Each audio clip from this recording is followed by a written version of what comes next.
Welcome to the Women on Fire podcast. We're on a mission to help you have your best menopause and rest of your life. I'm your host, Jenna Moore. I'm an accredited integrative health and menopause coach, and I've studied nutritional awareness, women's hormones through a functional medicine lens, and explored various modalities, including breathwork, mindset, and positive psychology. Join me and my guests as we discuss how to navigate the natural life transition of menopause and growing older. From waistlines, waning libidos, and what to wear now we're over 40, we discuss it all. Women on Fire is sponsored by MenoMe, a New Zealand-based Australasian company by women for women.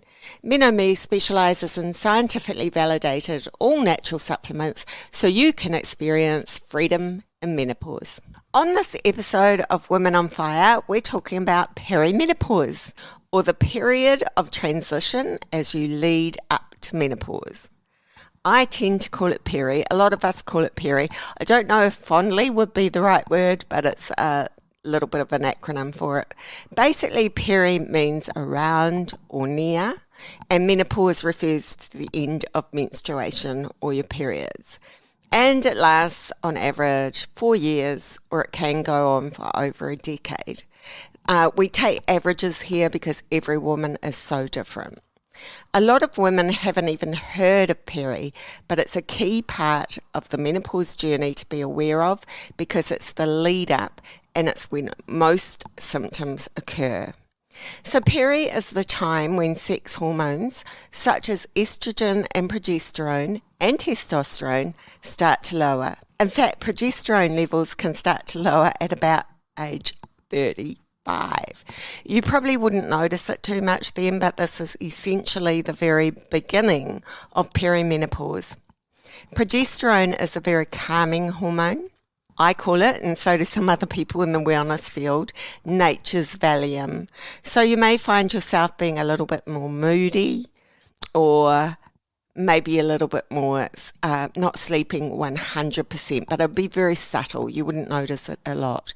Progesterone is also the fertility hormone, and it helps us to fall pregnant and nurture a pregnancy, which is why this becomes more difficult to achieve in our mid to late 30s.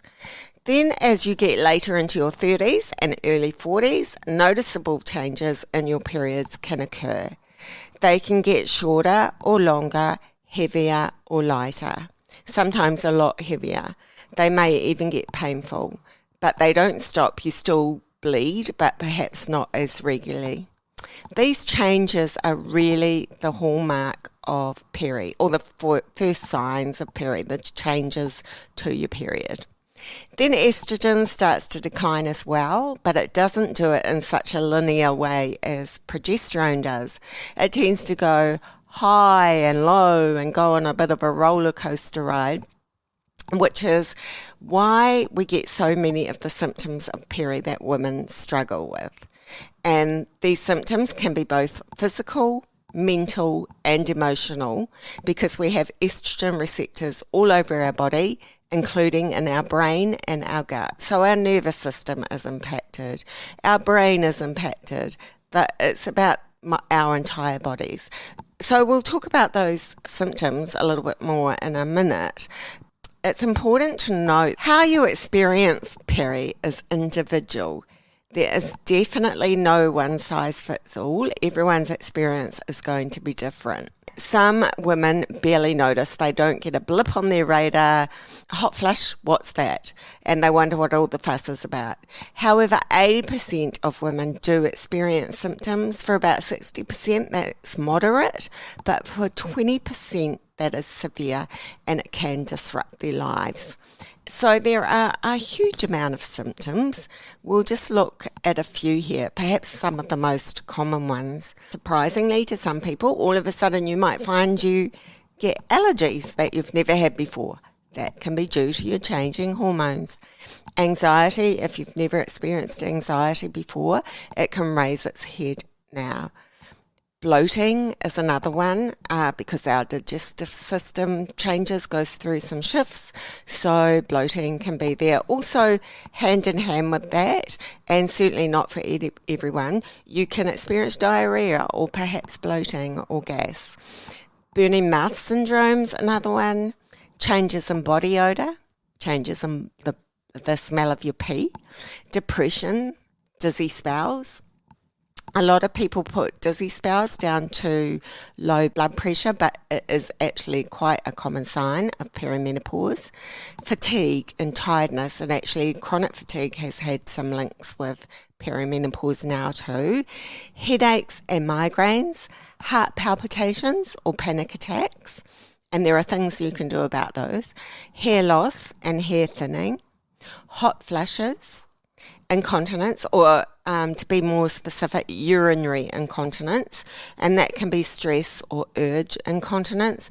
Stress urinary incontinence is when you cough or you sneeze and you experience a bit of leakage. That can be after childbirth, that can be a weakened pelvic floor and just the aging body. And then urge incontinence is where you might be in the middle of Barcelona and all of a sudden you have to go, and it will take no prisoners. It is not very sympathetic to you. You will just have to go right there and then, which can be a bit distressing. Irritability, itchy skin, and that's not just itchy skin on your arms and legs and things certainly, but also your vajayjay. Joint pain and fascia pain, like fascia is the connective tissue, and that can also become quite sore. And in fact, if you put that under the umbrella of fibromyalgia, which is, some doctors do say, is an umbrella term for body pain, fibromyalgia has been linked with perimenopause now as well. And then there's loss of confidence, like you may not want to go to social occasions. You may become introverted and feel like you've lost all your confidence, which can be very difficult in a work situation. Then low libido or lack of sex drive, night sweats, mood swings, so you could go from tear to joy to rage. Sleep issues, getting to sleep or staying asleep, sore breast, suicide ideation, which is thoughts of suicide, recurrent urinary tract infections, weight gain, and vaginal dryness. There are others as well. These are some of the most common ones. The thing to note here is that there is no test that will show you whether you're in perimenopause. And this is because hormones fluctuate too much at this time. Like, as I mentioned before, the estrogen kind of goes on a roller coaster. So things can change by the day, even by the hour.